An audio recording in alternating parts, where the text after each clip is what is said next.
thanks to Dry July for helping us along this journey. October 20, we open a brand new cancer centre at Royal North Shore Hospital.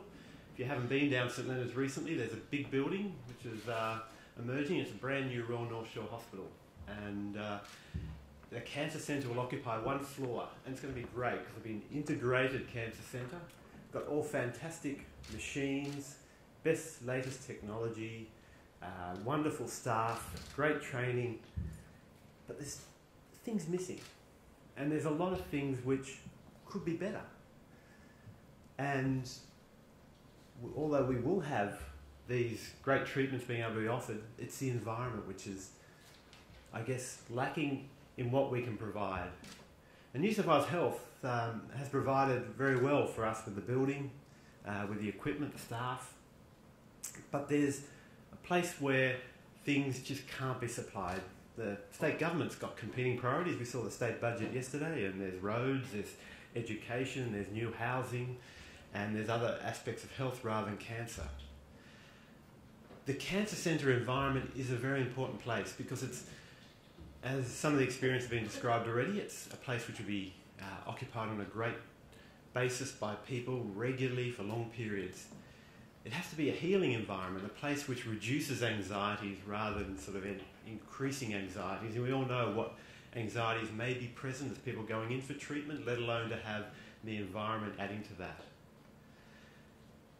And this is where the Dry July team and the Dry July project really steps in, because it's there to create that environment and to improve the environment and to provide the funding for things that we cannot provide under standard Medicare or standard state government funding.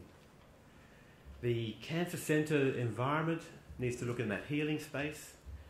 It could be improving psychological aspects of cancer care, providing the environment to provide a spiritual basis. It could be purely distraction, but it could just be comfort and a sense when you walk into a place, you're going to feel like you're in a place which you can relax and undertake the treatment and consolidate the sort of medical benefits that we can provide with our treatments. I guess the best way to think about it is just think of the last annoying experience you've had, be it on a crowded train coming in where the anxieties are building up, be it a queue at Coles waiting for that checkout to be free, or it could be watching Queensland winning another state of origin. And then put that sort of, or project that anxiety or those sort of feelings into someone who's in the 4th hour of a 6-hour infusion for cytotoxic chemotherapy, feeling nauseated. Or put it into the perspective of someone who's currently at treatment number 27 of 38 for their prostate cancer, feeling lethargic. And they're the sort of things which we hope the funding that Dry July can provide can assist in our patients' journeys. We're going to get there. It's a great experience to have Dry July on board, and we're hoping to raise funds for a number of projects within our hospital.